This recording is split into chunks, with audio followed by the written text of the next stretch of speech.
confessera que Jésus a vaincu le tombeau. Oh, adorons Jésus, élevons son nom. Oh, adorons Jésus, adorons-le, élevons son nom. Oh, adorons Jésus, adorons-le, élevons son nom. Oh, adorons Jésus, oh Jésus-Christ, élevons son nom. Il n'y a aucun autre nom qui a été donné parmi les hommes par lequel nous pouvons être sauvés. Seul le nom de Jésus-Christ. La Bible dit que quiconque invoquera le nom du Seigneur sera sauvé. Et quiconque criera son nom trouvera délivrance. Dit le peuple qui marchait dans les ténèbres a vu une grande lumière briller. La lumière de Jésus-Christ. La Bible dit qu'il a dépouillé les dominations, les principautés. Et il les a livrés publiquement en spectacle en triomphant d'elle par la croix. La Bible dit que la mort n'a pas pu le retenir. Le tombeau est resté vide. Il est sorti victorieux. Il est sorti du tombeau. La mort avec sa puissance. Il est sorti du tombeau. La mort a perdu sa puissance. Est-ce que vous pouvez nous mettre debout pour chanter cette cantique? Yes, son Jésus est glorifié au milieu de nous. Et sa puissance, il est sorti du tombeau.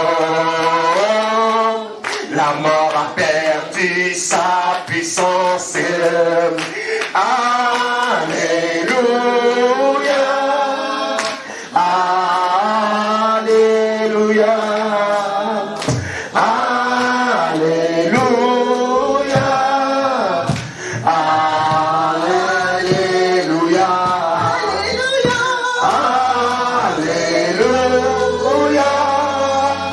Alléluia.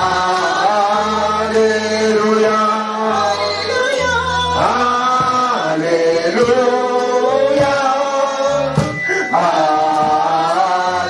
Alléluia. Il est vivant pour toujours. C'est pourquoi j'ai l'espérance. Il est vivant pour toujours. C'est pourquoi j'ai l'espérance. Il est vivant pour toujours. C'est pourquoi j'ai l'espérance. Ne fais pas, frère, sœur. Pour toujours. C'est pourquoi j'ai l'espérance. Alléluia.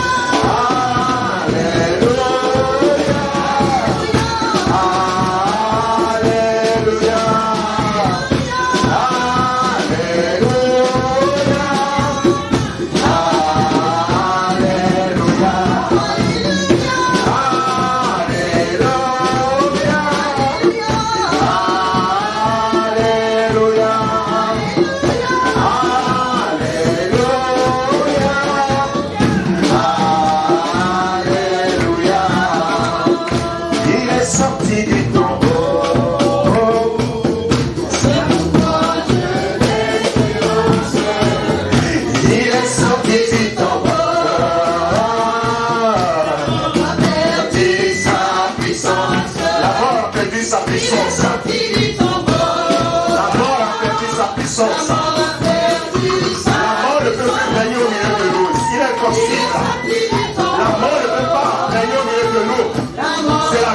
Jésus qui est répandu.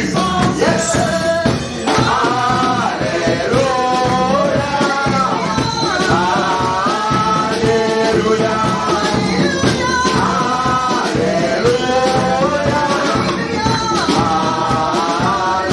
Il est sorti du tombeau. Alléluia. Alléluia. Alléluia.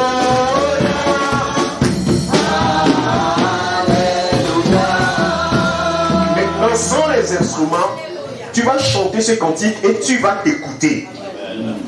Est-ce qu'on peut régler un peu le micro, s'il vous plaît? Tu vas t'écouter toi-même. Il faut que tu t'écoutes, frère. C'est parce qu'il est vivant que nous avons de l'espérance. Et il est sorti du tombeau. Le tombeau est vide depuis 2000 ans. Le tombeau est resté vide. Nous allons chanter sans les micros. Il est sorti du tombeau. La mort a perdu sa puissance. Il est sorti du tombeau. La mort a perdu sa puissance. Encore une fois, il est sorti du tombeau. Il est sorti du tombeau. C'est Jésus qui est sorti du tombeau. La mort a perdu sa puissance. Alléluia. Il est sorti du tombeau. La mort a perdu sa puissance. Alléluia.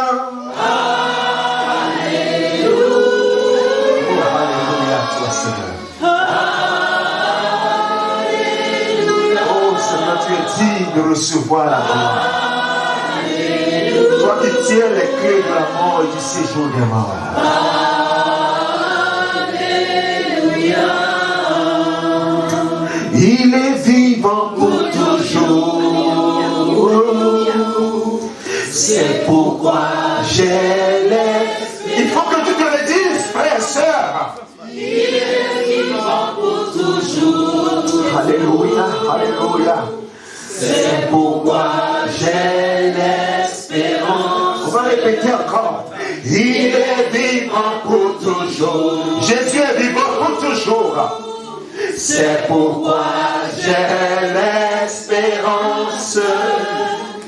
Il est vivant pour toujours. C'est pourquoi j'ai l'espérance.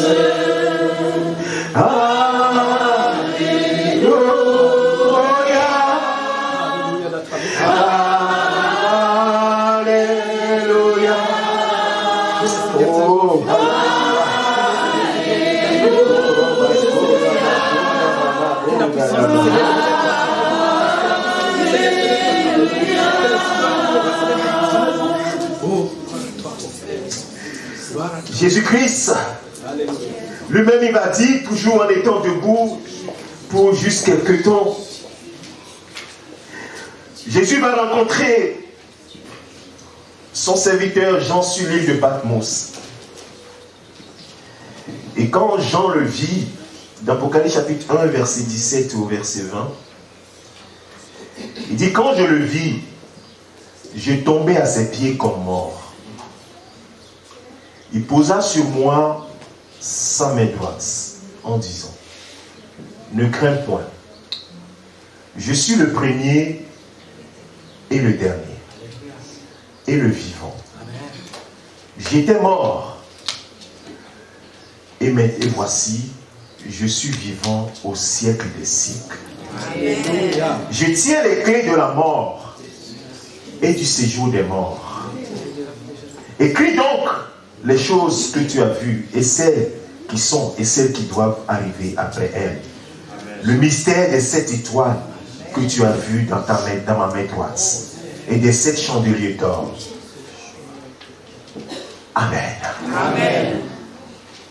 Seigneur, nous voici devant ta face. Ton peuple a besoin de consolation. Et toi, tu as envoyé ton consolateur, le consolateur, l'autre consolateur, un autre consolateur, le Saint-Esprit, qui est agissant au milieu de nous, qui agit en ce moment.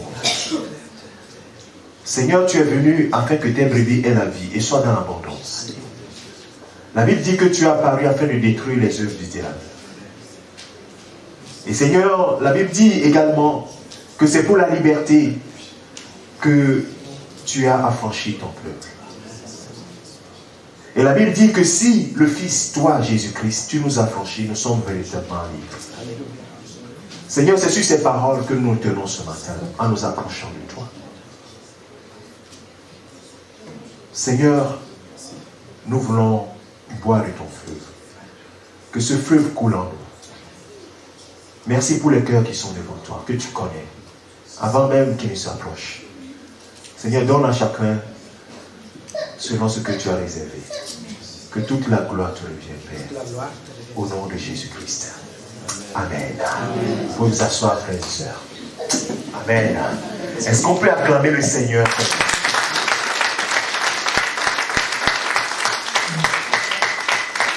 Nous acclamons Jésus-Christ de Nazareth. Alléluia. Alléluia. Oh, alléluia, le vivant, le victorieux du tombeau. Alléluia. Il est vivant jamais. Le glorieux, le Seigneur des seigneurs, le roi des rois, le lion de la tribu de Juda, l'étoile brillante du matin, celui qui brille à jamais. Il est le même hier, aujourd'hui, éternellement. Il donne la vie. Celui qui donne la vie, il ressuscite. Il donne la vie aux morts. Il dit une chose, la chose s'accomplit. Il ordonne, la chose arrive. Oui, le paralytique marche. L'aveugle voit. Le malade est guéri. Oui, c'est lui qui fait toutes ces choses. Et le cœur brisé est guéri. C'est Jésus-Christ, le seul Seigneur que nous avons. Le roi des rois. Le tout-puissant. C'est lui qui est au milieu de nous. C'est lui qui règne, Seigneur, au milieu de nous. Alléluia. Alléluia. Gloire à Jésus-Christ. Vous pouvez vous asseoir dans la présence de Dieu. Quand nous nous retrouvons comme ça, le Seigneur doit être le seul à être glorifié. Nous devons nous appuyer sur des choses, frères et sœurs. Le dimanche dernier, nous avons parlé d'une église qui sert Christ. L'église qui sert Christ, c'est l'église qui a Christ comme objectif. C'est-à-dire, cette église veut présenter Christ à qui il veut le savoir. Et la Bible dit que lorsque, dans une parabole, le Seigneur disait que lorsque le grand maître, ou bien le grand roi, a organisé ses noces, il a envoyé des invitations. Et certains ont repoussé les invitations parce qu'ils n'en étaient pas dignes. Avec plein d'excuses. Et le maître, l'ordonnateur du repas, a envoyé ses serviteurs. Il dit, allez-y, allez dans les airs partout. Faites rentrer les gens dans ma maison, afin que ma maison soit remplie. Alléluia. Amen. La Bible dit qu'ils sont revenus, ils ont dit, mais là, il y a encore de la place. Il dit, allez-y, encore, pressez-les, dites-leur, insistez, dites-leur, rentrez, parce que je ne veux pas que ce que j'ai préparé, ils puissent rater sur le pas. Ce grand roi est assis au milieu de nous ce matin. Ce grand Seigneur est au milieu de nous. Il veut être le seul à être glorifié. L'église qui sert Christ, c'est l'église qui présente Christ. L'église qui sert Christ, c'est l'église qui présente la croix. À la croix, tout est accompli. C'est une œuvre qui est parfaite et achevée. Et il nous a montré le chemin. Il dit, je suis le chemin, pas un des chemins, je suis le chemin, la vérité et la vie. Si tu veux avoir la vie, tu ne peux pas chercher la vie ailleurs. Rentre, reçois la vie. Si tu veux recevoir la consolation, il dit, reçois la consolation. Si tu veux recevoir la guérison, il dit, reçois la guérison. Alléluia. Ce matin, j'aimerais que quelqu'un saisisse ces paroles. Et nous aurons un temps de prière. Mais j'aimerais que, avant même la prière, que tu reçoives, toi, ta délivrance. Il est impossible que ce grand roi voit les gens dans leur misère. La Bible dit qu'il allait de lieu en lieu dans Actes des Apôtres, chapitre 10, quand l'apôtre Pierre parlait à la maison de Corneille. Il va dire, dans Actes des Apôtres, chapitre 10, verset 38, il dit, vous connaissez Jésus-Christ, ou du moins vous avez entendu parler de lui. Vous savez comment Dieu a oint du Saint-Esprit et de force Jésus de Nazareth. Qu'est-ce qu'il faisait? Il allait de lieu en lieu, faisant du bien et guérissant tous ceux qui étaient sous l'empire du diable, car Dieu était avec lui. Tous ceux qui étaient sous l'empire du diable. Et aujourd'hui, on peut voir les gens qui rentrent dans la maison de Dieu et qui sont sous l'empire du diable. L'église qui sait Christ, c'est l'église qui apporte la solution à ces personnes-là. L'église qui sait Christ, c'est l'église qui dit que Jésus-Christ n'a pas changé. Il n'est plus là physiquement, nous ne le voyons plus physiquement, mais il accomplit encore ces choses. Si tu le crois, saisis ces choses-là. Et fais du bien. Et guéris tous ceux qui sont sous l'empire du diable. Le diable ne peut pas prospérer au milieu de nous. C'est impossible. La mort a été vaincue. Amen. Il tient la clé de la mort du séjour des morts. Frère, est-ce que tu le sais? Amen. Il dit, voici, je t'ai donné le pouvoir maintenant de marcher sur ces serpents, scorpions, sur toute la puissance de l'ennemi. Et rien ne pourra te nuire. Et je vous annonce d'avance que toi qui es ici, qui est sous l'empire du diable, alors sur base de cette parole, je te dis que ce soir, ce matin, tu vas sortir d'ici libre. Amen. Non pas à cause de moi, parce qu'il a achevé l'œuvre. Il l'a achevé à la croix. C'est pourquoi il a envoyé ses disciples. Il dit, allez, partout dans le monde entier, et annoncez-leur quoi? La bonne nouvelle. Pas une mauvaise nouvelle, la bonne nouvelle. Ils étaient sous l'empire d'un maître qui les tyrannisait, d'un maître qui s'asseyait sur eux. Mais maintenant, ils peuvent avoir la liberté. C'est une très bonne nouvelle, ça. C'est une très bonne nouvelle. Frère, est-ce que tu le sais? Toi qui es sous l'addiction des images pornographiques, Jésus dit, je suis là pour te sortir de l'empire du diable. Saisis cette parole-là. Toi qui es lié par la masturbation, tu peux rien faire. Il dit, je suis là pour te délivrer. C'est ça la bonne nouvelle. Les gens mettent trop les choses au-dessus. Jésus, c'est le spirituel. Il est dans la pratique. La Bible est claire. Il allait de lieu en lieu.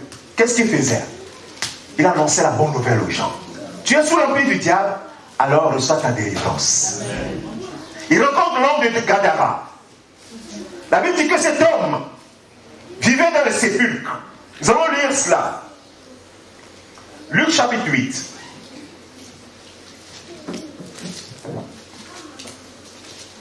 Oh, Jésus est vivant. Il n'a pas changé. Il est le même. Il est le même. Hier, aujourd'hui. Il est le même. Éternellement. Oh, il est le même. Il est le même. Hier, aujourd'hui. Il est le même. Éternellement. Alléluia. À la fin de ce message, j'aimerais qu'on nous chante ce cantique. Luc chapitre 8, à partir du verset 26. Je vais lire jusqu'au verset 29. Il dit, ils abordèrent dans le pays des Géraséniens, qui est vis-à-vis de la Galilée. Lorsque Jésus fut descendu à terre, il vint au-devant de lui un homme de la ville qui était possédé de plusieurs démons. Depuis longtemps, il ne portait point de vêtements et avait sa demeure non dans une maison, mais dans les sépulcres. Frère, si cet homme était ton frère, qu'est-ce que tu allais faire? Si cet homme était ton frère aîné ou ton frère cadet, quelle sera ta réaction? Cet homme ne porte plus de vêtements. C'est ton frère. Hein? Il va vivre, non pas dans une maison, mais entre les sépulcres, dans le cimetière. Je dis, si c'était ton frère, quelle serait ta réaction? Cet homme n'a pas besoin d'être délivré, lui.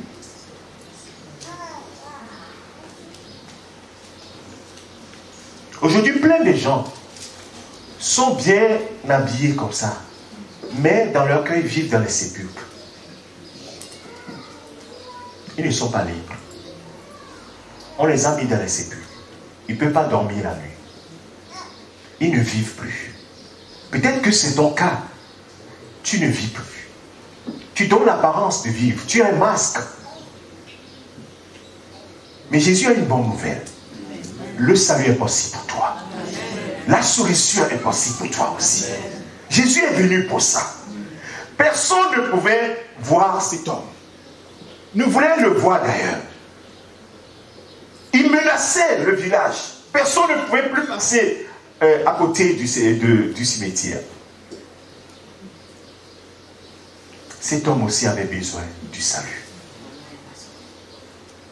Ayant vu Jésus, il poussa un cri, se jeta à ses pieds et dit d'une voix forte, qu'y a-t-il entre moi et toi? C'est le démon qui parle en lui. Jésus, fils du Dieu très haut. Le démon reconnaît que Jésus est le fils du Dieu très haut. Amen. Lui seul pouvait le challenger. Aucun homme ne pouvait le challenger. Lui seul, Jésus, le fils du Dieu très haut. Et donc la bonne nouvelle pour toi ce matin, c'est que la seule chose qui peut challenger ce que tu vis, c'est Jésus-Christ. Alléluia. Amen. Ce n'est pas un homme, ce n'est pas un psychologue, ce n'est pas un psychiatre, ce n'est pas un médecin quelconque. C'est Jésus-Christ. Jésus est la solution.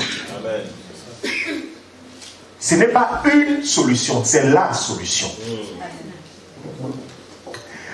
Et l'Esprit dit, je t'en supplie, ne me tourmente pas. Commence par prier Jésus. Car Jésus commandait à l'esprit impur de sortir de cet homme dont il s'était emparé depuis longtemps. On le gardait lié de chaînes et de fer aux pieds, mais il rompait les liens. Et il était entraîné par le démon dans le désert. Cet homme, personne ne pouvait le tenir. C'est-à-dire que les gens qui le prenaient, qui le liaient, quelques minutes plus tard, ils coupaient les chaînes et ils s'en prenaient à eux. Ils couraient après eux. Donc le gars fuyait. La Bible ne dit pas ça, hein, mais c'est ce qui se passe. Les démons le prenaient comme ça, ils couraient après les gens fuyaient. Personne n'avait la solution. Il fallait que Jésus rentre sur la scène pour que les choses changent. Alléluia. Laisse Jésus rentrer sur ta scène. Laisse Jésus rentrer au cœur de ton souci. Tu dis non, personne ne peut m'aider. C'est normal, c'est lui. C'est vrai, tu as raison. Personne ne peut t'aider. Comme cet homme, personne ne pouvait l'aider. Mais Jésus, vous allez voir ce qui va se passer. Jésus va l'aider. Parce que Jésus est la solution. La suite nous dit quoi? On va aller sur la suite. Je vais lire la suite. Oh, c'est merveilleux de connaître Jésus. Jésus lui demanda, quel est ton nom?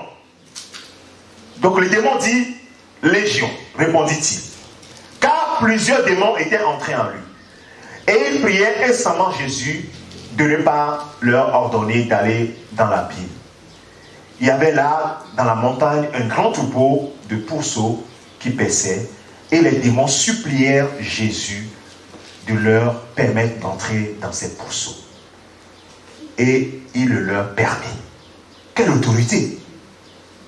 Ce Jésus, il est avec toi. Il est là. Il veut le faire pour toi. Vous voyez comment c'est simple pour Jésus? Parce qu'il a autorité. C'est simple pour lui. Au lieu de te morfondre, au lieu de chercher des solutions partout, tu as cherché des solutions par-ci, par-là. Rien n'a marché. Je peux t'annoncer déjà que la prochaine solution que tu as envisagé de chercher ne marchera pas. C'est Jésus qui est ta solution. C'est Jésus la solution. Et les démons sortirent de cet homme, entrèrent dans les pourceaux, et le troupeau se précipita dans une pente, se précipita des pentes escarpées dans le lac et se noya. Ceux qui les faisaient perdre, voyant ce qui était arrivé, s'enfuirent et répandirent la nouvelle dans la ville et dans les campagnes. Les gens allèrent. Les gens disent, c'est-à-dire que quand ils sont partis, ils sont allés dire L'homme qui nous terrorisait, qui vit dans les sépulcres, on a vu cet homme-là, les choses sont sorties de lui et ils sont rentrés dans nos pourceaux et nos pourceaux se sont noyés. Elle dit, ça, on n'a jamais vu ça. On n'a jamais vu des choses pareilles dans notre vie. Et qu'est-ce qui va se passer? Les gens vont accourir pour venir voir ce qui se passe. Et verset 35 nous dit quoi? Que les gens allèrent voir ce qui était arrivé. Ils vinrent auprès de Jésus. Quelle bonne nouvelle! Et ils trouvèrent l'homme. Ils trouvèrent l'homme. Non pas dévêtu comme il était. L'homme qui était sorti, de qui étaient sortis les démons, assis à ses pieds, cette fois-ci vêtu, et dans son bon sens. Et il fut saisi de frayeur. C'est quoi ça? On n'a jamais vu ça. Alléluia! Oh, c'est Jésus. C'est lui. Seul qui peut le faire. Et il le fait encore aujourd'hui, frère.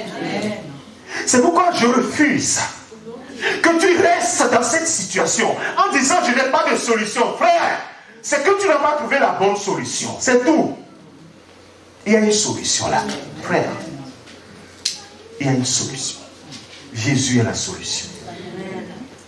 L'homme que personne ne pouvait délivrer, il était assis, vêtu, dans son bon sens.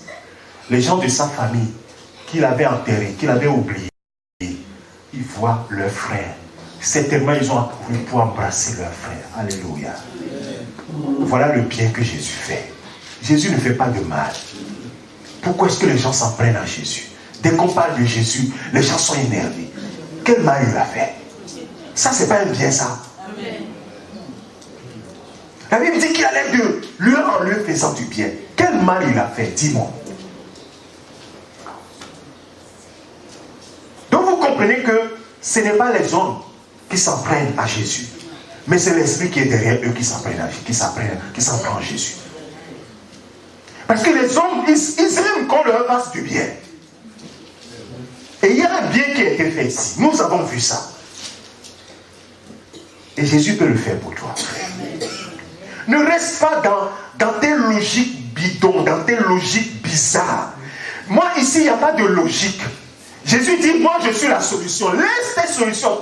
Ta logique, là, est-ce que ça t'a apporté quelque chose? Les logiques qu'ils ont utilisées, la logique qu'ils ont trouvée, c'est fait quoi? C'est d'enchaîner la personne. Est-ce que ça a marché? Laisse Jésus appliquer sa logique. C'est-à-dire te donner la vie. La vraie vie. Et pour que tu sois dans l'abondance. Jésus est venu pour nous rendre heureux, frères et sœurs. Il faut que tu le saches. Même toi qui es dans l'église, il est venu pour que tu aies la joie. Pour que tu aies la paix.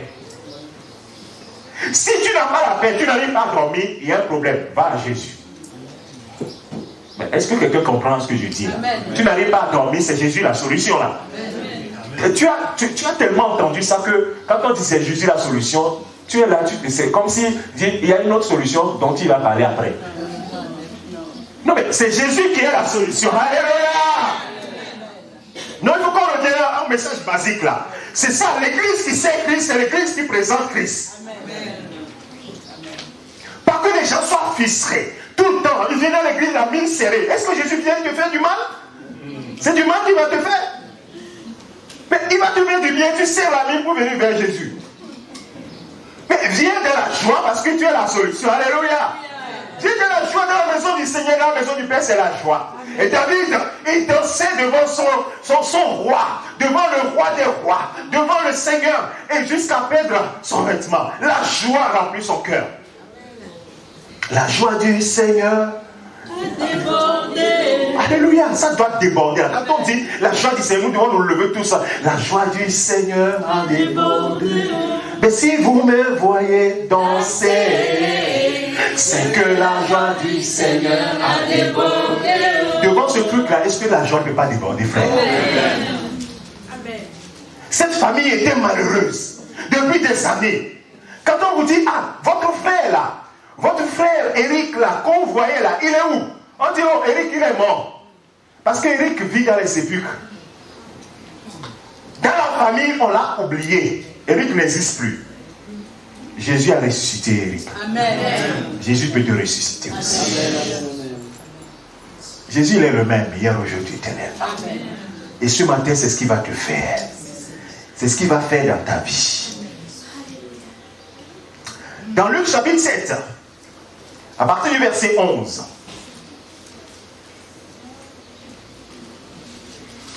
jusqu'au verset 17. Regardez une autre histoire. La Bible dit qu'un jour, le jour suivant, Jésus alla dans une ville appelée Naïn. Ses disciples et une grande foule faisaient route avec lui. Lorsqu'il fut près de la porte de la ville, voici, on portait en terre un mort, fils unique de sa mère, qui était veuve.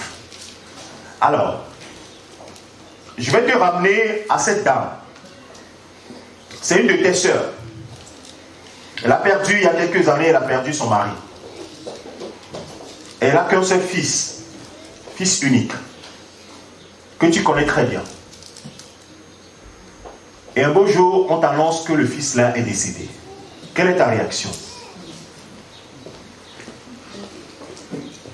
C'est le fils unique de ta sœur. Elle n'a plus de mari. Il y a quelques années, vous avez pleuré son mari. Et le fils unique là meurt. Quelle sera ta réaction? Je pense que même si tu ne connais pas les choses de Dieu, tu vas dire, si un Dieu existe, s'il peut ressusciter cet enfant-là, c'est ce que tu vas dire. Tu n'as pas besoin d'aller dans une église pour savoir ça. C'est une réaction normale d'un être humain. Et Jésus va rencontrer ce cortège. Il y avait avec elle, avec la dame, donc la veuve, qui a perdu son fils, beaucoup de gens de la ville. Le Seigneur, l'ayant vue, fut ému de compassion pour elle. Alléluia. Ce matin, le Seigneur est ému de compassion en te voyant. Il dit, mon fils, tu es venu vers moi. Je suis ému de compassion. J'ai ta solution. Je suis ta solution. Ne cherche pas ailleurs là, le problème, à trouver des solutions. La solution que les gens de la ville ont pu trouver, c'est d'accompagner cette dame-là pour enterrer sa fille, son fils. Ils n'ont pas d'autre solution. Quelle solution ils ont? Ils vont pleurer avec elle. Mais il y a des gens qui vont pleurer, qui ne sont pas vraiment affligés, hein, mais pour faire plaisir à la dame, ils vont verser quelques larmes. Faire plaisir à la dame. Mais dans leur cœur, peut-être que cette dame-là, elle-même, elle est en train de manger ses enfants. Son fils unique, là, peut-être que c'est elle-même qui l'a mangé. Ils vont parler derrière. Hein. Et ils vont venir, ils vont verser quelques larmes pour faire plaisir à la dame. Ils n'ont que cette solution. Ils n'en ont pas d'autre. Ils n'en ont pas d'autre. Mais Jésus, quand il est ému de compassion, il apporte la solution. Amen. La vraie solution. Alléluia. Amen. Les gens sont dans ce monde, ils sont troublés. Ils cherchent des solutions par tous les moyens. Dans les bouteilles, ils prennent le whisky. Non. Quand le whisky, le fait du whisky termine, le problème est revenu. Ils disent, je vais aller en boîte de nuit, je vais me défouler. Je vais croquer la vie en pleine dents. Donc quand il a croqué là, ses dents sont agacées, il vient s'asseoir. Il dit, qu'est-ce qu'il y a encore? Il va, il cherche. Peut-être que c'est dans les femmes. Je vais en avoir plusieurs. Il en a et après il vient s'asseoir. Il dit, ce n'est pas ça la solution. Et il est là. Finalement, il a trouvé une solution. C'est d'être devant sa télé pour s'empêcher à longueur de journée. Et même là, il dit la télé, il a envie même de casser la télé. Mais finalement, il dit, j'en ai marre. Alléluia. C'est que ça, dernier parole, c'est j'en ai marre. Mais quand le Seigneur est mis de compassion, il apporte la solution. Amen. Qu'est-ce qu'il lui dit? Ne pleure pas. Ce matin, le Seigneur te dit, ne pleure pas. Amen. Ne crains point. Amen. Je suis là. J'étais mort, mais maintenant je suis vivant à jamais. Amen. Je tiens la clé de la mort et du séjour des morts. Oh, qu'est-ce qui peut me vaincre? Moi, je suis allé, j'ai pris de la main de Satan les clés de la mort du séjour des morts. Alors, dis-moi ton problème. Frère, sœur, quel est ton problème ce matin que Jésus ne peut pas affronter? Quel est ton problème? Là, c'est devant la mort. Hein. Devant la mort, tout le monde s'éclipse, n'est-ce pas? Alors, Jésus va s'approcher du cercueil. Et tout le monde voit. Qu'est-ce qu'il va faire, ce gars-là? Et il toucha le cercueil. Qu'est-ce qui va se passer? Ceux qui le portaient s'arrêtèrent et il dit, jeune homme, je te le dis, lève-toi. Oh, c'est quoi ça? Alléluia. Jeune homme, je te le dis, lève-toi. Mais le mort, il entend. Mais selon les médecins, il est mort. Quand le mort, il est mort, bien la personne est morte, est-ce qu'elle entend encore? Mais comment se fait-il qu'il parle au mort? Il dit, jeune homme, jeune homme, lève-toi. Alléluia. Oh, alléluia. Lève-toi. Bien aimé, c'est facile pour Jésus là. Ne cherche pas de dire c'est facile pour Jésus. C'est lui qui est l'auteur de la vie. Il dit, je suis la résurrection et la vie. Celui qui croit en moi ne mourra jamais. Celui qui croit en moi, même s'il meurt, il vivra. Oh! Moi, c'est celui-là seulement que moi je veux. Pourquoi toi tu n'en veux pas? Tous les jours, sois rempli de celui-là. Tes problèmes là sont résolus. Sois rempli de lui. Jésus, remplis-moi. Je vais être rempli. L'apôtre Paul dit que Christ soit formé en vous. Amen. Que Christ soit formé en vous. C'est ça, bien-aimé. Jésus est la solution. Et qu'est-ce qui s'est passé? La Bible dit que le mort s'est levé, s'est assis. Tu as déjà vu ça? Le mort s'est assis. Je suis sûr que la moitié du cortège là, on va les retrouver à quelques kilomètres. Ils vont commencer par courir, on va les arrêter, on va dire non, il est véritablement vivant. On dit c'est un fantôme, on dit non, il est véritablement vivant. Ils vont fuir. Et qu'est-ce qu'il fait? Et il se mit en même temps à parler. Pour dire que je ne suis pas fantôme, il se mit à parler. Peut-être qu'il va demander à boire, à manger, je ne sais pas quoi. Et Jésus lui rendit à sa mère. Quelle sera la joie de sa mère? Immense. Est-ce qu'on va dire à cette dame-là, il faut que tu adores Jésus? Elle va se prosterner devant le roi des rois, le Seigneur des seigneurs. Et va lui donner toute la gloire. La gloire. Et il y aura une grande joie dans cette ville, dans cette famille. Oui. Et tous furent saisis de crainte et glorifiaient Dieu, disant, un grand prophète apparut parmi nous et Dieu a visité son peuple. Bien aimé, aujourd'hui Jésus nous visite. Est-ce que tu es prêt? Amen. Nous allons appeler le groupe de louanges. Ils n'ont qu'à prendre place parce que nous allons prier. Il est midi. Je n'ai pas beaucoup de choses. C'est juste ces éléments-là pour te dire que Jésus est ta solution. Et regarde, tu peux nous afficher Luc chapitre 4, verset 18 au verset 20, s'il te plaît. Dans la vie, il faut savoir oser, bien-aimé. Jésus fait du bien. Jésus a fait du bien à cette famille dont l'un des membres vivait dans les sépulcres. Il a rendu cet homme à sa famille, dans son bon sens, vêtu. Le mort a été rendu à sa mère. C'est l'objet d'une grande joie dans la famille. Cette dame a été remplie de joie. Jésus va de lieu en lieu, fait du bien, guérissant les malades, sortant les gens de l'empire du diable, les sortant de cet empire démoniaque et qui est complètement tyrannique pour les amener vers la liberté, la joie en Christ. Et voici quand il annonce que l'Esprit du Seigneur est sur moi, il m'a oint pour annoncer une bonne nouvelle. Est-ce que ce n'est pas une bonne nouvelle que je suis en train de vous annoncer là? Est-ce que ce n'est pas de bonnes nouvelles que je suis en train de vous annoncer? Et non seulement, il te dit, ton âme aura une vie éternelle, mais pas seulement la vie éternelle, mais ton corps aussi aura le salut. C'est-à-dire la guérison, la délivrance de l'empire de l'ennemi. Parce que son salut qu'il propose, bien aimé, c'est un salut complet. Ne dis pas, oh, quand je vais recevoir Jésus, je serai à l'église tous les jours. Moi, ça ne me plaît pas. Est-ce que c'est ça qui t'intéresse ou bien c'est la vie que Jésus va apporter? C'est la vie que Jésus va apporter qui est le plus important. L'Esprit du Seigneur est sur moi parce qu'il m'a oint pour annoncer une bonne nouvelle aux pauvres.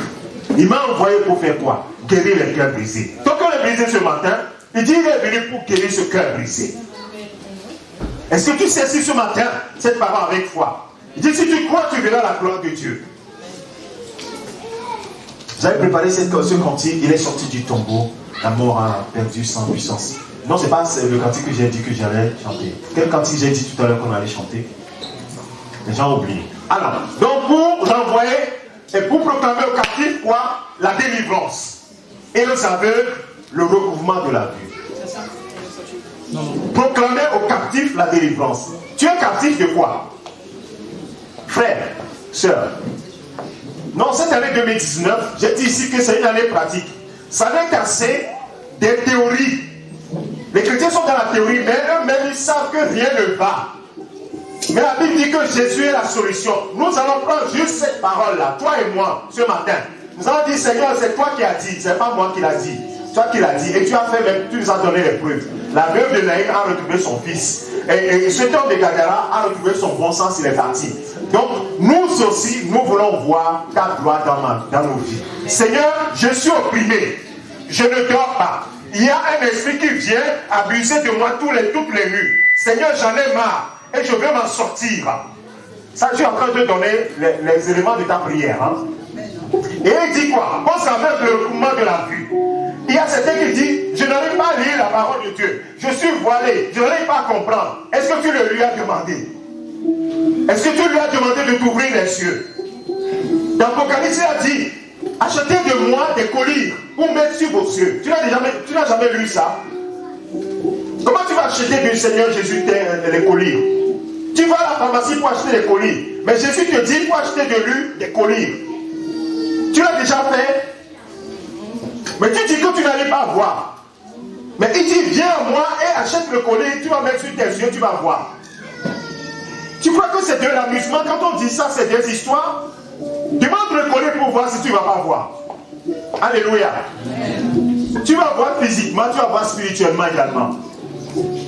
L'aveugle de Bartimée, mais il ne voyait pas, on le déposait, personne n'avait la solution pour lui. La seule solution que les gens avaient, c'est des pièces qu'on lui donnait, comme au monde. Jusqu'à ce que Jésus lui pose la question, que veux-tu que je fasse pour toi? Il dit, je veux voir. Il dit, vois. Vous voyez comment c'est facile pour Jésus? Mais pourquoi alors doutez-vous, frères et sœurs? Pourquoi doutez-vous? C'est facile pour Jésus. Le gars qu'on a entraîné pendant des années, avec ses yeux fermés, il ne peut pas travailler. Jésus lui dit, qu'est-ce que tu veux que je fasse pour toi? Il dit, je veux voir. Jésus dit, vois. Et puis il commence par voir. C'est pas facile ça pour Jésus. Mais pourquoi chercher de midi à 14h et ne pas avoir confiance en lui? Pourquoi ne pas croire en lui? Et surtout qu'il annonce que je vais donner le recouvrement. Alors vous avez le recouvrement de la vue. Et il a fait. Les aveugles physiques ont vu. Les aveugles spirituels ont vu. Et même dans l'Ancien Testament, Job a dit, moi, mes oreilles avaient entendu parler de toi, maintenant mon œil t'a vu. Amen. Il dit, pour renvoyer libre les opprimés, pour publier une année de grâce du Seigneur, une année de faveur. Est-ce que tu ne peux pas saisir cette année de faveur, frères et sœurs? C'est une année de faveur. Tu n'as rien fait pour mériter cela. Toi et moi, nous n'avons rien fait pour mériter cela. Mais il dit, c'est une année de grâce que je publie. Une année de faveur. Tu comprends le français, la grâce et la faveur que tu ne mérites pas. Est-ce que tu ne peux pas saisir cette faveur-là? Tu n'as pas besoin de donner l'argent. Ce matin, on ne te demande pas de l'argent. On te dit seulement, crois en lui. Alors, saisis cette promesse. Saisis cette promesse, frères et sœurs. On va se lever tous ensemble. Les regards fixés.